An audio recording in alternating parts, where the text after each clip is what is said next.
Some gold-plated chains would make a nice retirement gift for a very, very good slave. Well, Are you serious? Well, this was written. Are you serious? This was written years Did ago. you just write that? I didn't write Did it. you just say that? No, I read it. Yes. Welcome to the first video of my new YouTube channel, Ends and Means. I'm joined by Connor Kianpour, a doctoral candidate at the University of Colorado Boulder. His work ranges from the ethics of immigration to property rights for dolphins, but today we want to talk about a niche area of philosophy, the philosophy of humor, not the philosophy of the noted Colorado professor, but the philosophy of comedy and jokes and so forth. So before we get into the meat of things, could you explain to the audience why you've sunk so much time into a joke discipline? Great question.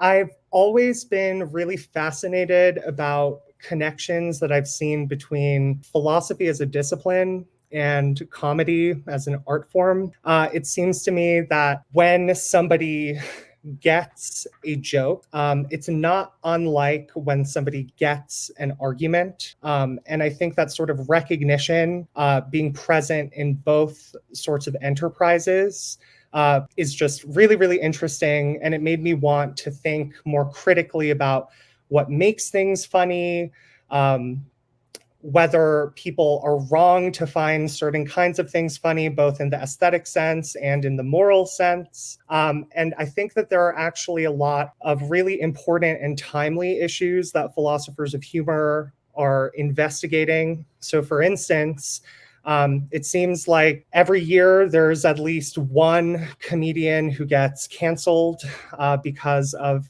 their stand-up show.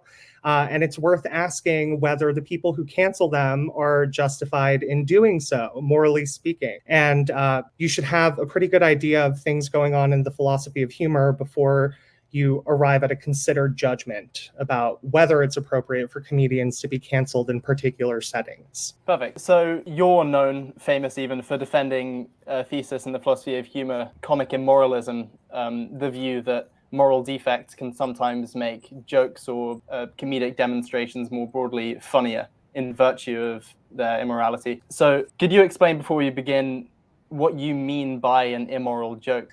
Good. So I subscribe to a disjunctive account of what makes jokes immoral. I find it pretty hard to believe that there is going to be one characteristic that would explain why all of the jokes people tend to judge to be immoral are immoral. And so I'll first start with some explanations of what an immoral joke is that I don't think are satisfactory. And then I'll talk to you about the different classes of immoral jokes that I take to be actually viable candidates for immoral joke. So I think that to claim that an immoral joke is simply a joke that describes an immoral state of affairs is an inadequate account of immoral jokes. Somebody could imagine a joke that involves theft in the punchline of the joke. And a lot of people would hear such a joke and not think that it rises to the level of concern that a joke made by Dave Chappelle would, right?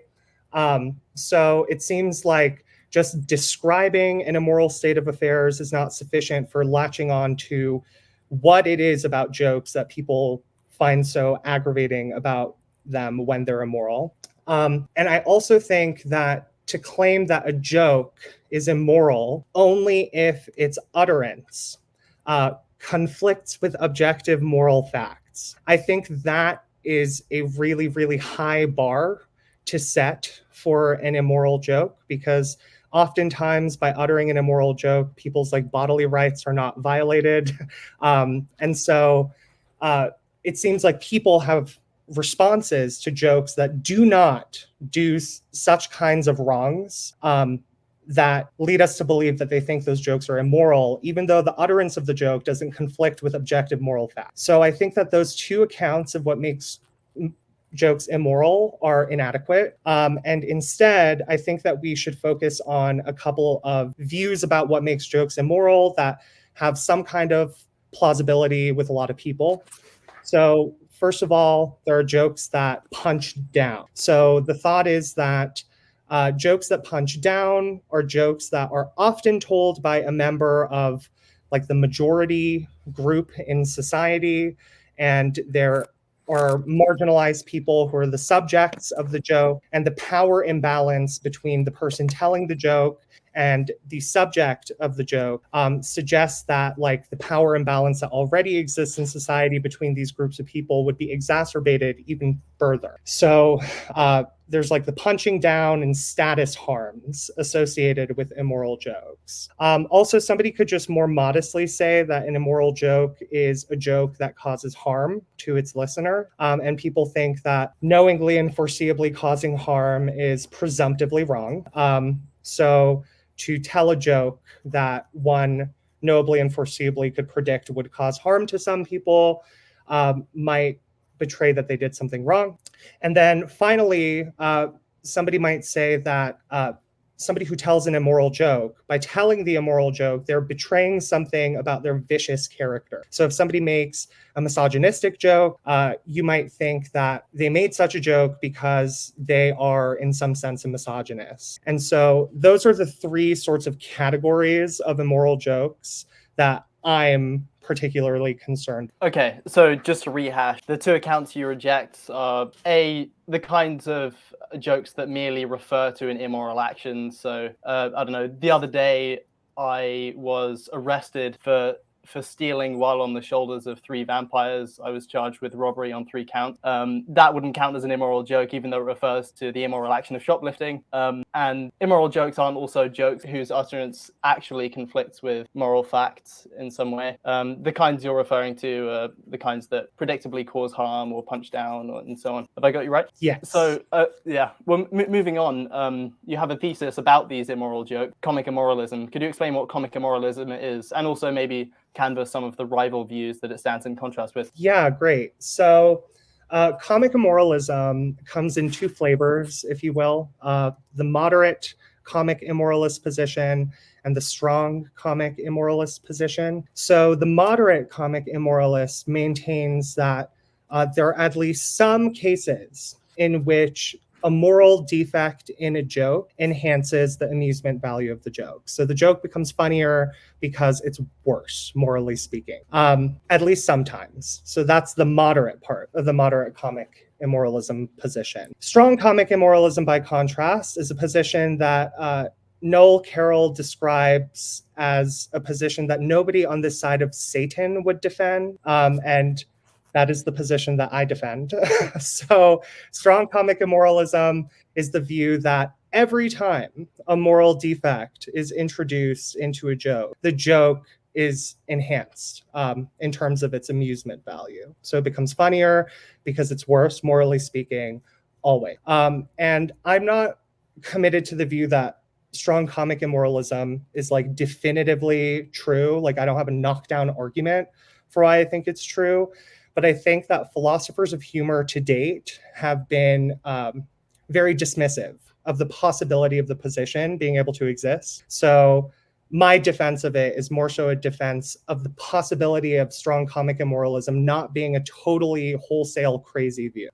Some views that contrast with comic immoralism. So there's comic moralism, which you would expect is kind of the converse of comic immoralism. So it's the view that moral defects in jokes make jokes less funny. And so moderate comic moralism is the view that at least sometimes jokes become less funny because they're immoral. And strong comic moralism would be the view that jokes always are less funny because they're immoral. And there's also the comic autonomist position, the view that the moral dimensions of a joke have no bearing on whether the joke is funny. And I find comic moralism and comic autonomism very implausible. Why? So at least with comic autonomism, the sort of really quick argument that I have against it is that it seems to me that humor and comedy is plastered on a particular kind of canvas, the same way that other kinds of artworks are. And the canvas that humor and comedy is plastered on and makes use of is our social world and all of the shared understandings in our social world.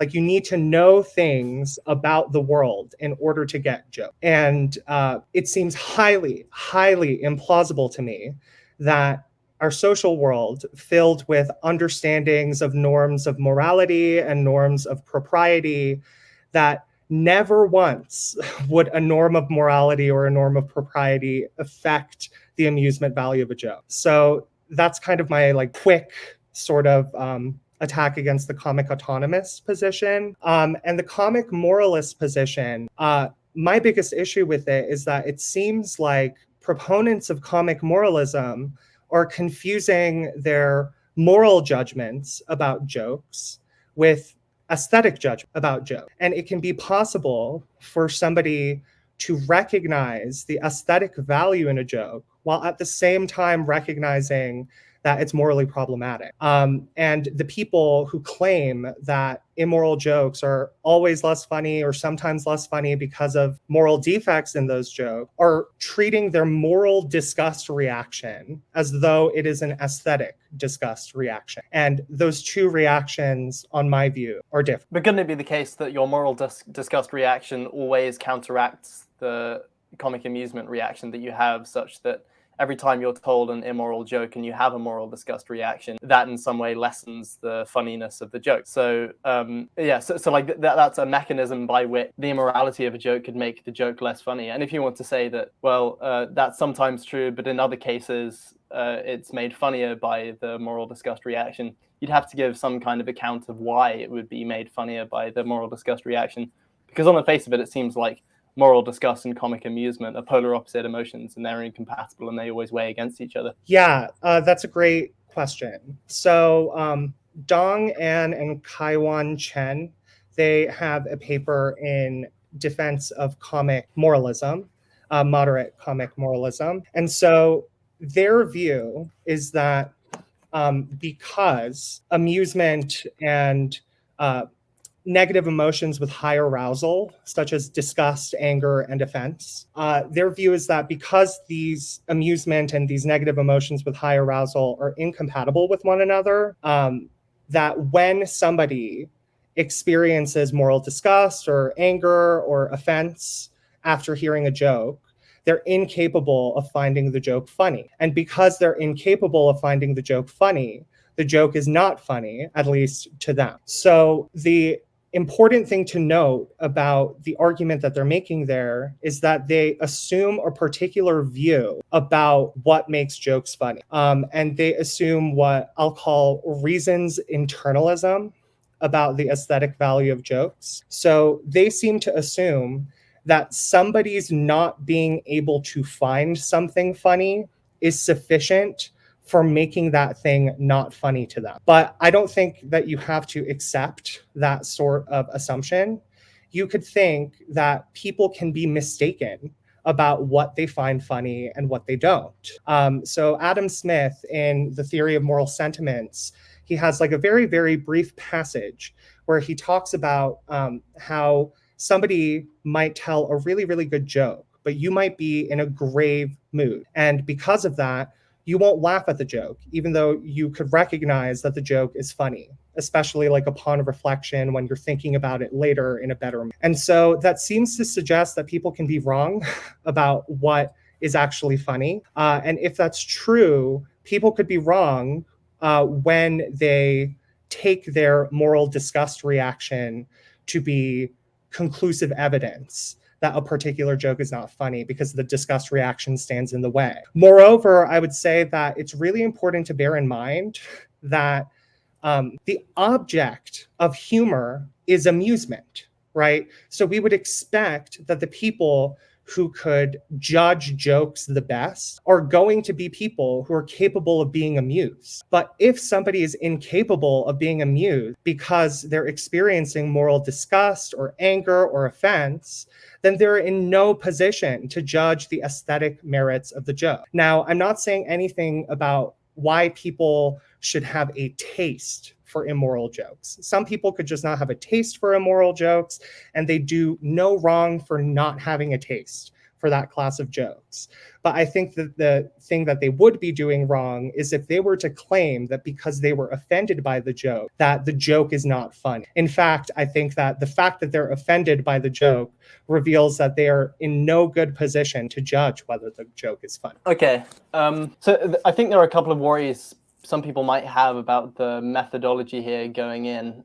So one worry, or maybe just a question that I have for you is, you said that somebody not finding a joke funny when they're having a moral disgust reaction isn't conclusive evidence that the joke isn't funny to them, because under ideal conditions, they might well find it funny if they weren't undergoing the moral disgust reaction. But do you think that someone not finding a joke funny is at least some evidence that it's not funny?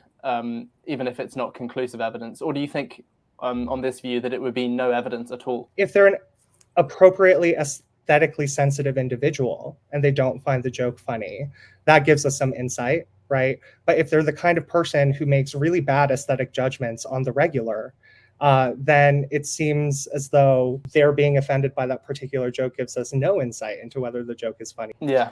And so, I take myself to be somewhat of a Humean when it comes to like judging the aesthetic merits of things. It seems to me like we should look to experts in appraising the aesthetic value of jokes.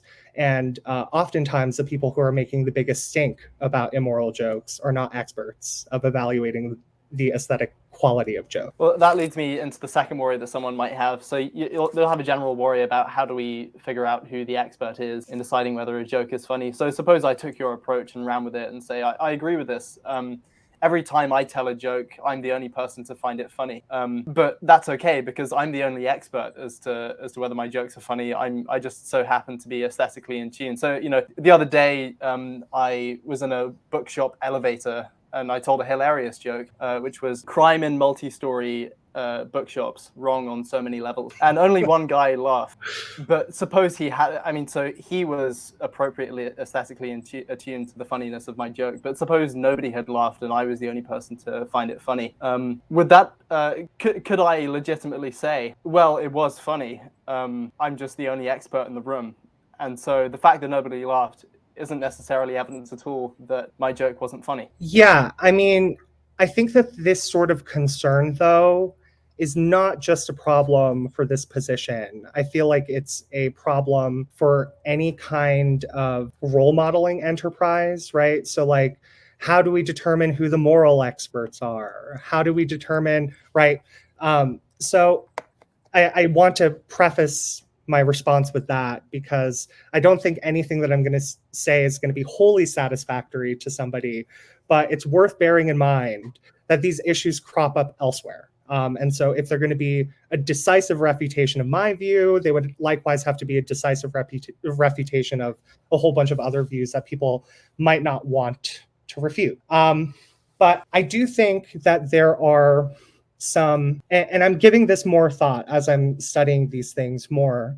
I do think that there are some structural dimensions to jokes that give us insight into whether the joke is successful, like whether jokes appropriately subvert expectations, whether jokes, like the moving parts of jokes interact with each other in the right sort of way to like produce a humorous demonstration, right? And I think that there might actually be a lot of things that people could do to try to gain insight into whether something was in fact funny, even if people didn't find it funny. So that might give us some insight into who we might look to as experts of these jokes.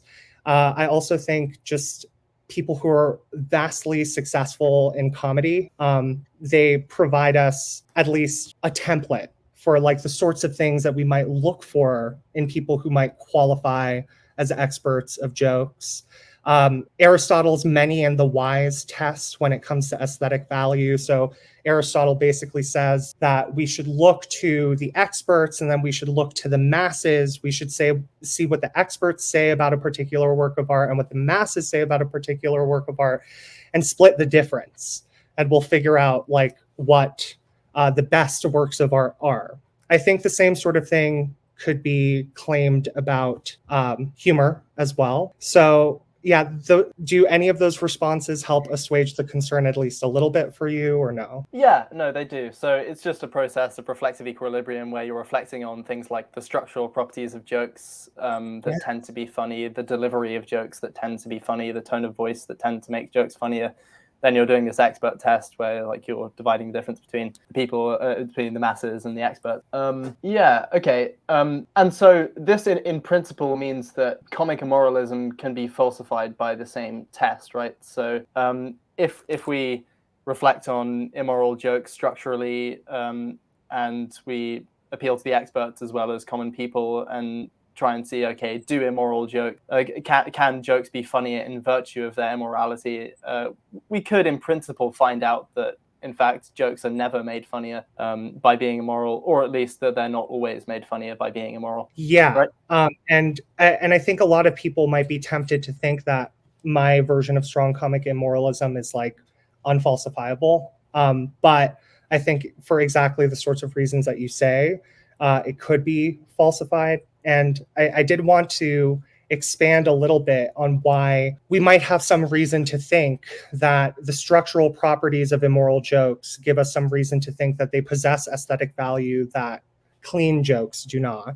So returning back to my insight about how the canvas of comedy is our social world, the sense in which norms of morality and norms of propriety are challenged through immoral jokes. It seems to create some kind of like dissonance, or like it strikes at our understandings of the way that the world is, such that we have good reason to think that some kind of aesthetic value is added to these jokes that is not present in clean jokes. Okay, so could you give an example to concretize that? Yeah, so the example that I give in my strong comic immoralism paper is this joke. What do you call a bouncer at a gay bar? A flamethrower. And so it seems that you would need an understanding of what like an actual flamethrower is, and then also that gay people are called like flaming homosexuals sometimes, in order to make that joke make sense to you, right? So the quality of introducing this like flaming pejorative in this context that otherwise would be innocuous, like the context of just talking about a flamethrower, the device. It strikes at our understanding of the way that our social world works in a way that some other kind of clever joke would not. Like there's like a shock value that's associated with it that seems to augment the aesthetic value of the joke in ways that clean jokes are not. Yeah. So you might want to. I guess that there's going to be a worry about how we precify what kind of shock value adds to the humorous dimension of a joke. So suppose I say knock knock. Who's there? Ah! That was pretty funny. Okay, not gonna lie. Yeah. Okay. So like that was funny.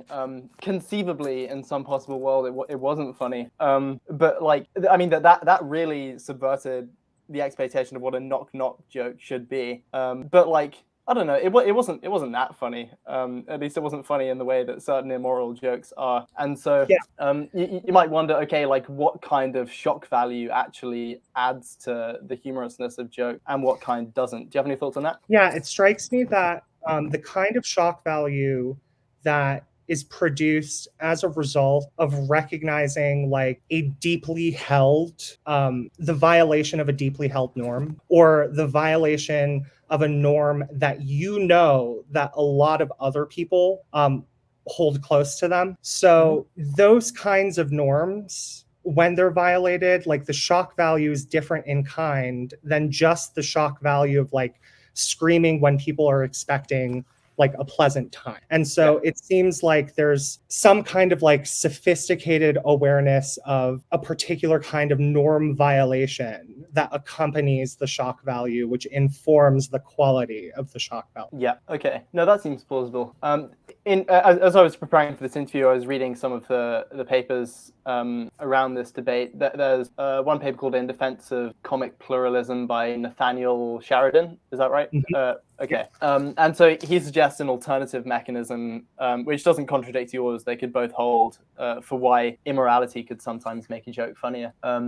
And the mechanism is when you're told an immoral joke, you feel both moral disgust and maybe also guilt at finding the joke funny. You feel moral disgust at the joke's content and maybe also guilt.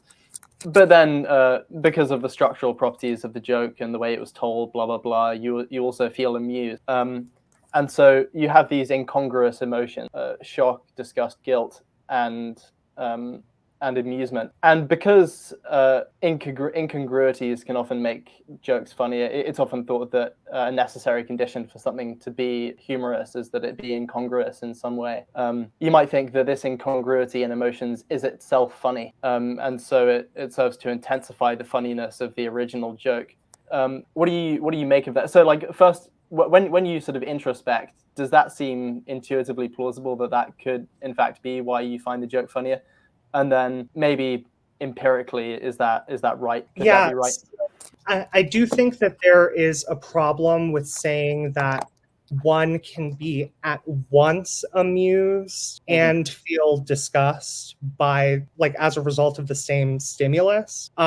If the view is something like somebody is amused by the structural properties of the joke, but then somebody is disgusted or feels guilt for the content of the joke or something like that. If you're like trying to carve out the landscape like that, that seems plausible to me. And it does seem plausible to me to say that, like, part of it, and that seems to supplement my view about how particular kinds of norm violations enrich the aesthetic quality of a joke. And you might say, well, part of why it's enriched is because there are all of these different things that are going on in response to different aspects of the joke.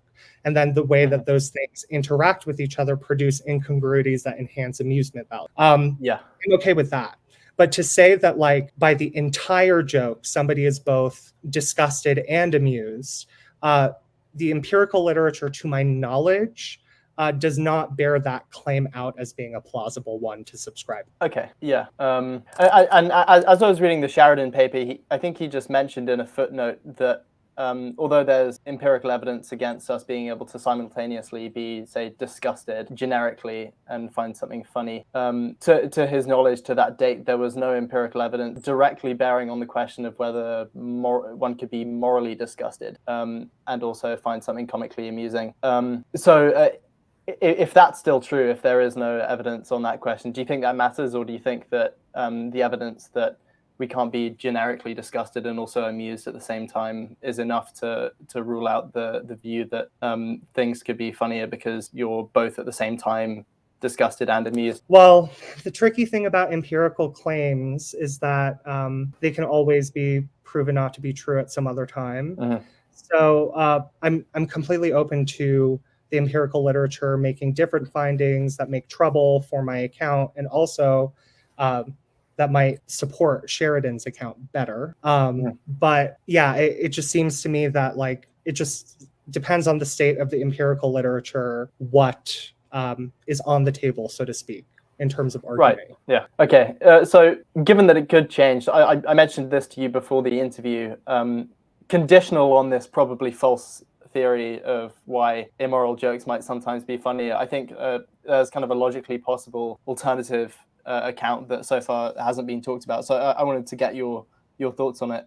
This would be the view that there is no fact of the matter about whether comic immoralism is true in either its strong or weak version. So what would be the motivation for this? Okay, well, suppose you think that the reason strong comic immoralism might be true is that when we hear an immoral joke, we experience incongruous emotions, and neither is strong enough to outweigh the other. And because we have this incongruity, we find the incongruity funny. And so that intensifies the humor, and that's why immoral jokes are funnier.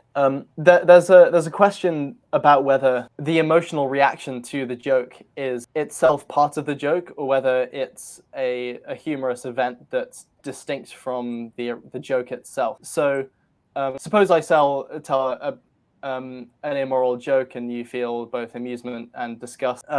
You might wonder, okay, is the emotional reaction itself a part of the intended joke, or is it a separate occurrence just causally related to the joke? So, I don't know, to string this out, we can imagine a hypothetical where there is a law of nature connecting immoral joke to amusing occurrences at some time in the future. So if I tell you an immoral joke, that will mean that in 20 years' time, you will experience, you will see something funny in the world that will have been caused by my immoral joke. So you'll see, for example, in 20 years' time, a joke wearing a silly hat, and that was directly causally connected to my original joke. And so, like, suppose that only held when the joke was immoral. If that law of nature existed, that presumably wouldn't be an additional reason to think comic immoralism is true, because comic immoralism is a claim about the joke itself, not about amusing occurrences that are causally related to but distinct from the original joke. And so if you think that the emotional incongruity that you experience after an immoral joke is part of the joke, then that will support comic immoralism. But if you don't, then that won't support comic immoralism, because the joke itself hasn't been made funnier. It's just caused an amusing occurrence. And so you've got this question, is the amusing occurrence part of the joke or is it not part of the joke? And I guess my thought there would be, there's no fact of the matter about whether it's part of the joke or not part of the joke. That's just going to be determined by convention. And since comic immoralism might stand or fall on the question of whether the emotional incongruity is part of the joke or not part of the joke, it will follow that there's actually no fact of the matter at all about whether comic immoralism is true, and it's just a matter of convention whether it's true. So what do you think about that conditional argument for this like weird view which no one has defended? Yeah, I think it's a really, really interesting argument. And I think that the success of the argument depends on an assumption of a particular metaphysical view of jokes. It seems like you're saying something like, there's no fact of the matter about what the boundaries of particular jokes are. Like, how do we know whether somebody's experiencing emotions in response to hearing a joke is in fact part of the joke itself.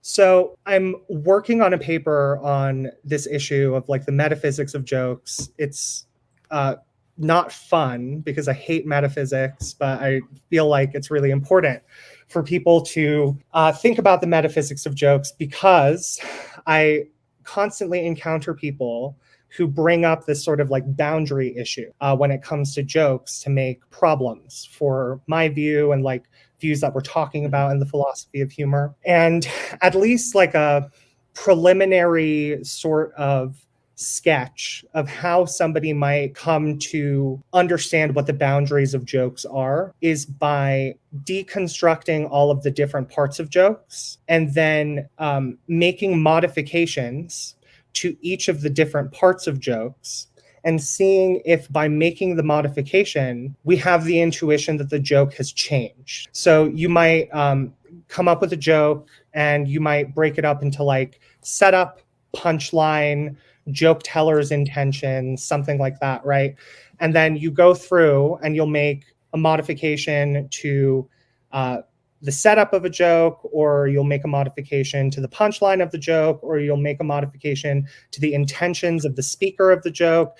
You might make a modification to the response of the audience to the joke, right? And you might perform this process until you find the characteristic that when you change it, changes the joke, and the characteristics that when you make certain changes to it, it doesn't necessarily need to change the joke. And I'm still working out my arguments here, but the sort of conclusion that I think that I'm going to land on based on the way I'm thinking of these things is that it is the intentions of a joker to make a particular joke that makes the joke the same joke. And that if that person were to have the same intentions in a different context, that we could reasonably call their telling of the joke the second time the same joke as the telling of the first. So if that's true, if I'm right that it's the joking intentions of joke tellers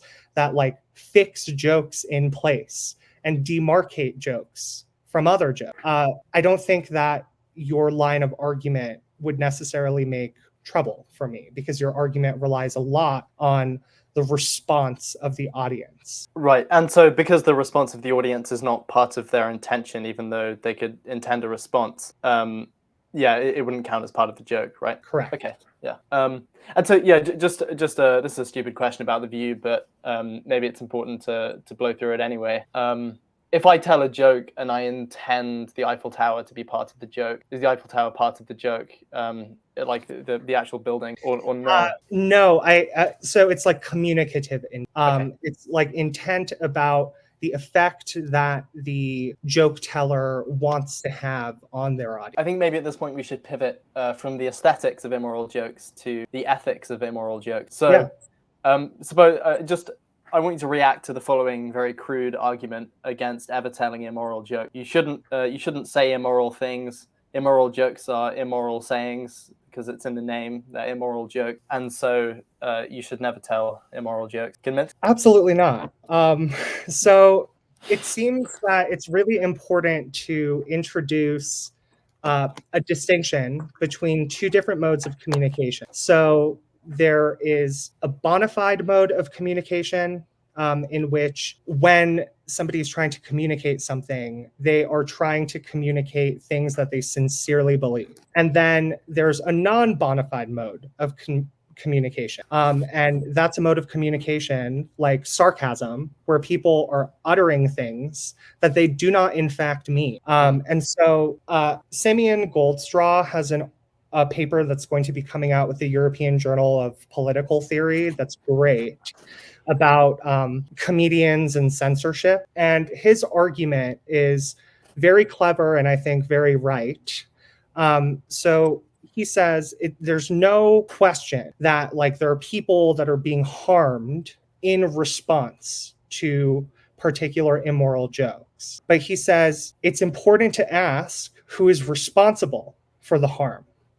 And Goldstraw contends that it is audiences that are responsible for being harmed by jokes told by comedians, specifically in settings where one could reasonably expect that what's going to be happening in that setting is joking. So if you walk into a comedy house and you get offended and hurt by things that the comedian was saying, Goldstraw's point is something like, well, you should have known that the norms of communication are going to be different there. The norms of communication are going to involve a lot of non-bona fide communication rather than bona fide communication. And so it seems that an audience member who does not play by the right communicative rules when entering a particular space, they're the ones who are responsible for taking something seriously when they should not have. And so it might be the case that immoral jokes,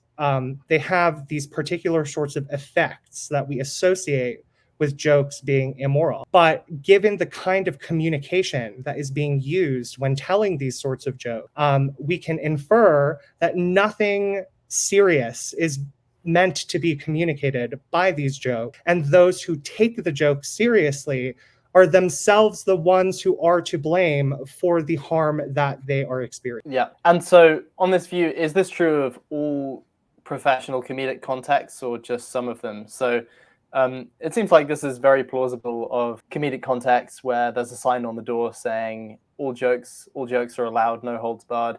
But it's maybe not obviously true of comedy settings where nobody could reasonably expect that the person would tell a Lucy Letby joke or a Holocaust joke, and they were just expecting a sort of moderate night of comedy. So is this true of all contexts in which comedians are performing, or just a narrow range of them? So Goldstraw, I think the reason that his argument works so well, but which is also an issue that I have with the argument, is that its scope is very narrow. It seems like his argument really does apply only to those cases where it is abundantly clear that the context in which individuals are situated is an explicitly comedic one, right?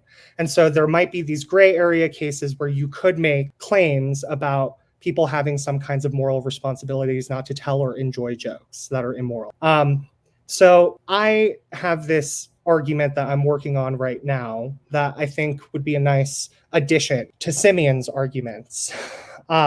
So it's my view that the telling of immoral jokes and enjoying immoral jokes can be a form of moral education. So let me explain what I mean by that, because that might sound crazy to some people.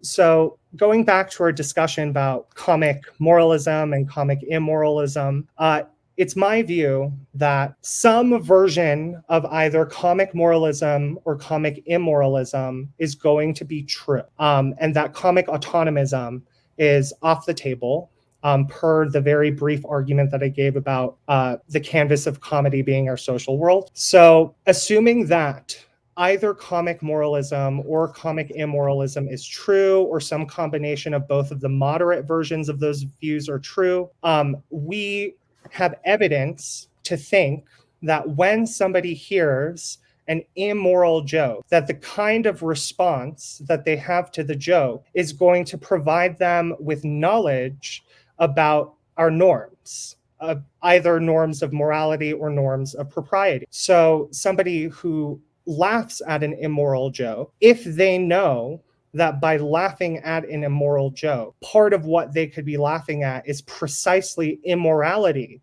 that is detected in the joke, then they can use their laughter as like a starting point for thinking about what's right and what's wrong, what's proprietous and what's improprietous. And the same thing goes for if somebody gets offended by an immoral joke. Their offense provides them with a lot of valuable information about what's acceptable, morally speaking, or in terms of propriety. And so it's my contention that rather than urging people to not tell and enjoy immoral jokes, we could instead educate people about the epistemic value of immoral jokes. And by educating people about the epistemic value of immoral jokes, we have a moral value that competes against the moral disvalue of telling immoral jokes. And in particular cases, when the moral value outweighs the moral disvalue, it would be permissible to tell the immoral joke regardless of the context that you're in. Yeah. And so in those cases, it would only be permissible to tell the immoral joke once people had been immorally educated. And if they haven't, would your view be that it's not okay to tell the joke, or at least your argument hasn't established that it's okay? Correct. So the latter, not the former. Yeah. Okay. Yeah. So one response people might have while they're being re-educated about the educational value of immoral jokes is, okay, in many contexts, when the joke is about something that's kind of a moral quandary, then it seems like, okay, the joke is telling me something valuable. It's telling me something about my prior, why I have the reactions that I have. But what about immoral jokes about things that are just uncontroversially wrong, and the reasons that they are wrong are broadly uncontroversial? So suppose we take the following extreme example of an immoral one-liner. Before she lost her job at a hospital, Lucy Letby was fired from her job at Burger King for giving free shakes to the kids. So this is an immoral joke about infanticide and serial killing. And it's sort of broadly uncontroversial that the actions that the joke refers to are immoral. And so if I were in the process of educating someone about the moral educational value of immoral jokes, and I was saying, well, look, your reaction to this joke is a really important value because it tells you that you believe that killing small innocent babies for fun is wrong, they might just say, well, I knew that. I didn't need to be educated. And in the meantime, I'm offended and disturbed, and your joke has added nothing to the world. So how broad do you think the scope of your argument is? Does it only apply to jokes about moral quandaries, or does it apply to all jokes about all immoral actions, no matter how uncontroversially and obviously immoral the butts of the joke are? The latter. And the reason that I think that is because there is immense value in people challenging things that are taken to be uncontroversially true. So I'm going to make an odd parallel, but I think it's a parallel that works. So Emil Durkheim, he has this theory about the value of crime in society. And he says that any healthy society needs at least some crime in it. And the reason that he offers for that is that when crimes are committed, the third-party observers or like the onlookers, they band together in like a posture of indignation against the crime. And so when crimes are committed, it's like a reminder of how bad crimes are. And I think something analogous could be said about jokes. So somebody who makes just like patently offensive, vile jokes all the time, they are performing a function that's not unlike the kind of function that Durkheim claims criminals play in a healthy society. But the crucial difference between Durkheim's views and mine are that Durkheim's views are trying to offer a justification for the existence of like rights violating behavior, whereas I'm trying to offer a justification for behavior that's quite low stakes in comparison. And so I think that while his analysis might not be appropriate for the context that he was originally interested in, I think it would be totally appropriate to adopt for the purposes of something as low stakes as immoral joke. Okay. So maybe we should just run through some of the potential moral high stakes of immoral joking, and you can explain why you think the moral stakes are actually quite low. Okay, so the first thing that people will immediately jump to is offense. So immoral jokes offend people, sometimes people who didn't consent to be offended. So outside of a comedic context, people just tell jokes to each other.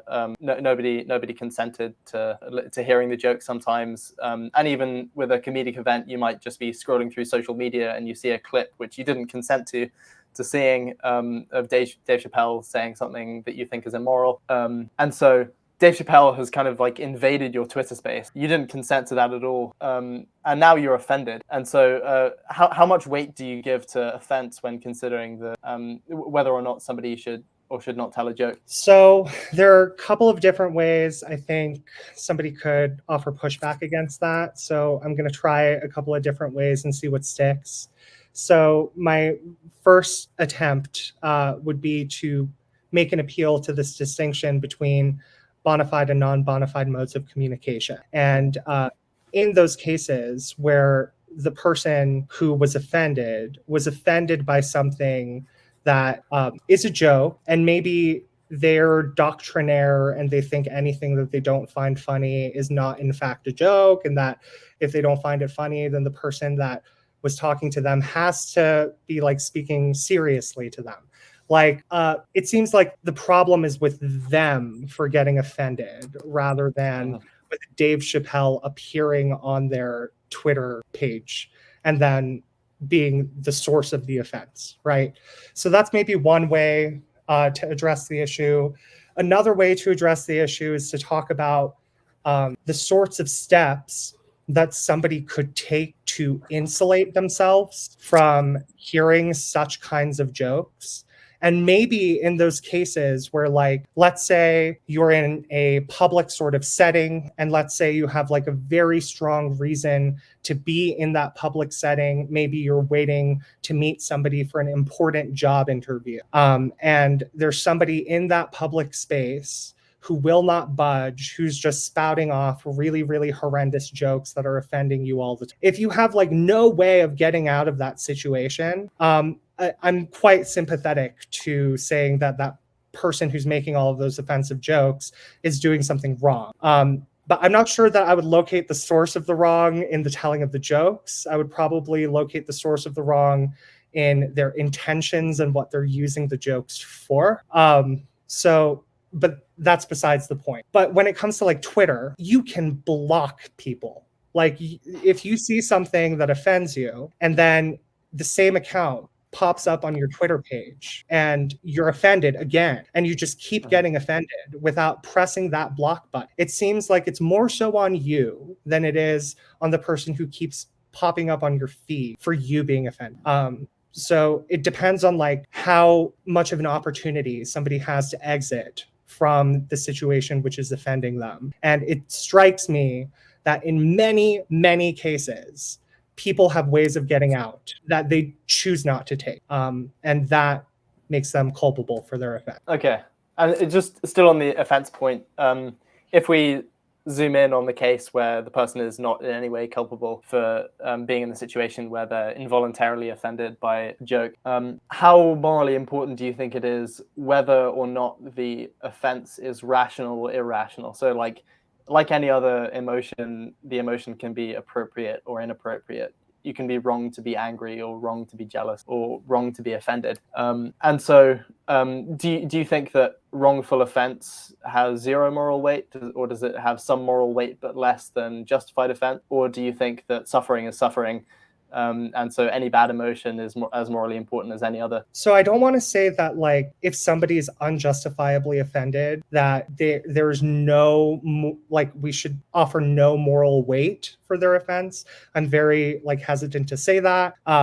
Mostly because there are people with like mental conditions which make it such that they have literally no control over not being justified in feeling certain ways. And so so I think that to say that there is no moral concern that should be paid to people who are unjustifiably offended by things, I think might be a step too far. I don't know though. But I definitely think that the most salient kind of offense, morally speaking, is the kind of offense that is in fact warranted. Yeah. And so was the kind of offense that you were, unjustified offense that you were wanting to bracket off only offense that somebody could have no wrongful offense that somebody could have no control over? So the kind of offense that you couldn't take steps to change your disposition to being offended. And so, I don't know, in a case where I'm surrounded by 800 muggers and they all say, if you don't give me your money, we'll all be offended. And they genuinely will be offended, but they could all take steps to not be offended if I didn't give them all of my money. Would you apply any moral weight to their offense? Like, is there some arbitrarily large number of muggers for whom I should have to give all of my money because the net negative emotions will just outweigh the moral value of me being able to keep my property? If you're trying to suss out whether I am in general a consequentialist, I'm decidedly not. So I suppose like I will never say never. So I suppose that there might be some sorts of cases in which the numbers would make a difference in how we should morally appraise the situation. But it just doesn't strike me that like just because a lot of people are going to be offended if you don't do something that you have a right not to do, it just doesn't seem to me at all that you have any obligation to capitulate to them. Okay, so your initial inclination is when somebody is unjustifiably offended and they could change that, you're inclined to put no moral weight on their offense to your immoral jokes or offense generally, and you should just be able to act as if they weren't offended. Okay. Yeah, or if you're assigning any kind of weight, it's so trivial that it doesn't really make a meaningful moral difference. So like there would be some arbitrarily large number of muggers, like in the trillions of trillions, but if one person was like, I'll be really offended if you don't give the money, then yeah, okay. So that's offense. Moving on to some other kinds of harms that might accrue from somebody telling an immoral joke. You might think that the kinds of immoral jokes that punch down can harm entire groups, and they can harm group beyond the scope of the people who are in the theater. So if I make a joke about all Mexicans did not consent to come to my comedy show. And yet my joke may have in some way reinforced prejudicial attitudes in my audience, and that will go on to harm Mexicans as a group. And so Mexicans never consented to the harm in question, unlike in the case where people consent to at least the possibility of there being offended in a comedy show. So how much weight in the real world are you inclined to put on that kind of worry? No, so first theoretically and then in real world cases, because those can come apart. Yeah, so I hear this kind of thing, and I just want somebody to show me the data for how particular instances of jokes reinforce oppressive attitudes in their listeners. I want the statistics of how like frequently somebody listens to an immoral joke and then has an immoral attitude reinforced as a result of that. Maybe this is somewhat of a tangent, but it strikes me that a lot of people who think that when you tell a joke that is immoral, that you are somehow like, or a joke that punches down, right? For those people who think that when you tell a joke that punches down, you're like reinforcing these like subordinating attitudes toward vulnerable people. I think they are in some sense classist, and I think they are in some sense out of touch with the way that members of oppressed groups often talk to each other. Because I think that in the gay community, in the Black community, etc., you find some of the funniest people in the most immoral ways. And on top of that, working class people tend to talk in ways that are really amenable to the jokes that punch down. And I think that a lot of the reason that philosophers of humor make the arguments that they do against comic immoralism and against the telling and enjoyment of immoral jokes is because they are trying to paint like white people or white men or white straight men, whatever, as like this group of people who is just taking advantage of this like vulnerable, docile group of people who never indulge in immoral jokes themselves. And they're people who are in the ivory tower in academia, who do not talk to working class people often, who do not see that they use jokes in ways that if you were not submerged in their social context, you would think that they are vile people. But when you're submerged in the social context that they're in and you hear them tell these jokes, you just see it's the way that they communicate with other people. And so I think the claim that just by like telling an immoral joke, you're reinforcing these subordinating attitudes in all of these people and it will lead to the downfall of oppressed people in society. I just think that is so insane, especially given what we know about the kinds of jokes that members of oppressed groups often make about themselves, about other oppressed group members, about the dominant class in society. They're quite willing to say these things and know that when they're saying them, they're not saying anything deeply serious. So, like, why should we think that that's going to be the case anytime an immoral joke is told? Yeah. I mean, if you're the kind of philosopher who's pushing this objection to immoral jokes, you'd probably also be the kind of philosopher to say, well, I mean, it's okay for them to say it, but it's not okay for people who are outside the minority group to tell the joke. Do you think that there are any semi-plausible arguments for that position that apply in any context? So I'm idiosyncratic in this regard because a lot of philosophers of humor are friendly to this idea of standing, that depending on your social identity, you may or may not have the standing to tell a particular kind of joke. So like if you're gay, you have the standing to make jokes about gay people. So I don't have like a knockdown argument against this concept of standing in humor. I just think that it's patently absurd. And I think that the fact that you can hear a straight person make a gay joke and then not find it funny, but then a gay person make the same gay joke and find it funny, I think shows that there are a lot of social mechanisms that distort our ability to judge the humorous value of jokes. If we, like you would expect, if the same joke is being uttered that by two different people, that like roughly the response would be the same.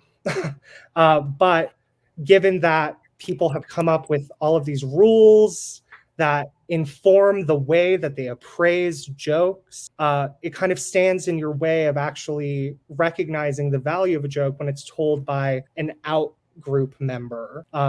So that's kind of the way that I'm inclined to see it, that like the fact that we have these different responses is actually evidence that there's something funky going on in the way that people in general appraise the value of jokes, rather than thinking that, oh, these different responses give us insight into like this genuine phenomenon of standing that exists when it comes to humor. Yeah, no, that seems right. So like pivoting back to the value of jokes then, do you think that a joke could ever be made less funny by the person who's telling it? If two people tell an immoral joke, one is a member of the oppressed group that's supposedly the butt of the joke, and one is not. Do you think that could affect the actual comic value of the joke under ideal conditions? Because I mean, clearly in the real world, it does affect the degree to which people are willing to find these kinds of jokes funny. I guess part of the reason why that might be is even if people aren't determined to find the joke unfunny, they'll hear it and they'll have a momentary moral reaction, which is, oh, can he say that? And then once they've had that reaction, it's kind of killed the joke. It stopped the joke from landing. But do you think under ideal conditions, when all of that is stripped away, the identity of the person making the joke could actually affect the comedic value of the joke? I think the cases in which it could, under ideal conditions, would be the cases where the identity of the person is centrally part of the joke. Okay. Right. So like if there is a gay person who say like makes an AIDS joke, and then like a straight person who makes the same AIDS joke, like I want to be able to say that the gay person's being gay is not like centrally important to the joke being funny, in the same way that, consider this case, there's a straight person who does like an impression of a gay person who's particularly flamboyant, and then a gay person who is doing an impression of a gay person, but they themselves are already flamboyant or something like that, right? Yeah. It seems like in that sort of case, like the fact that the person is straight and then trying to provide us with a juxtaposing view of them that comes into contrast with like their serious self beforehand, right? Like that seems like it's centrally part of the joke in a way that a gay person being gay is not centrally part of a joke about AIDS. Yeah. Okay. So as long as your identity is central to the telling of a joke, like if I'm not Amy Schumer or a woman, I can't tell a joke about my vagina, but if I had one, I could. That in that way, my identity could affect the funniness of a joke. But if my identity isn't important at all and it's just a generic joke about some minority group, the joke could be equally funny under ideal conditions, whoever's saying it, right? Yeah. And like it might be the case that like a gay person telling an AIDS joke could be like augmented slightly by the fact that there's an expectation in society that gay people do not make jokes like that or something, right? But like that's not what makes the joke centrally funny, or like, and that's not what makes the joke okay for the gay person to tell. Yeah. All right. So last question, I think. You discussed this on a different podcast, the Brain and Vat podcast, which everyone should subscribe to and probably already does. And Stephen Kirshner was one of the guests. I love Stephen Kirshner. I think he's brilliant. Massively underrated philosopher. And he gave an argument to the effect that jokes can never be funny. And he has this shtick with a lot of things where he takes something that everyone thinks is immoral, like discriminating against women in employment or faking orgasms, and so he just like goes through all of the candidate wrong-making features for the act, and he says, well, you might think that that's a wrong-making feature, but actually for reasons X, Y, and Z, it can't be. And then he'll just like eliminate all of the options and be like, oh, well, it turns out that this obviously immoral thing isn't immoral. And so he did the same thing with jokes. And if I remember right, you said you were sort of broadly sympathetic to that approach.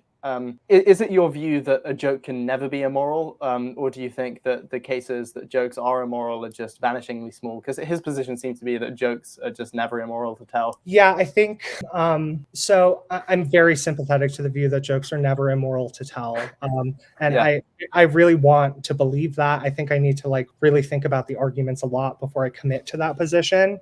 But I do. One thing that I want to note is that my disjunctive account of immoral jokes, I think it would be more apt to call that a disjunctive account of quote unquote immoral joke. I'm Yeah. using the term immoral to locate the kinds of jokes that generate the kinds of reactions that people tend to associate with immorality. And so it might be the case that these jokes that I'm calling immoral are not, in fact, in the technical ethical sense, immoral, which might seem odd. But the reason that I conceive of things in that way is because regardless of whether the telling of jokes is moral or immoral in like the strict sense of that term, I think there is immense value in investigating jokes that are taken to be immoral and trying to explain what the value of such jokes are. So it's an odd sort of view and an odd way of demarcating immoral jokes, especially given that it might be the case that none of those jokes are in fact immoral. But I think there's still value in this kind of investigation precisely because of how our culture responds to such a joke. Okay. Connor Kianpour, thanks for coming on. Thanks for having me. This was great.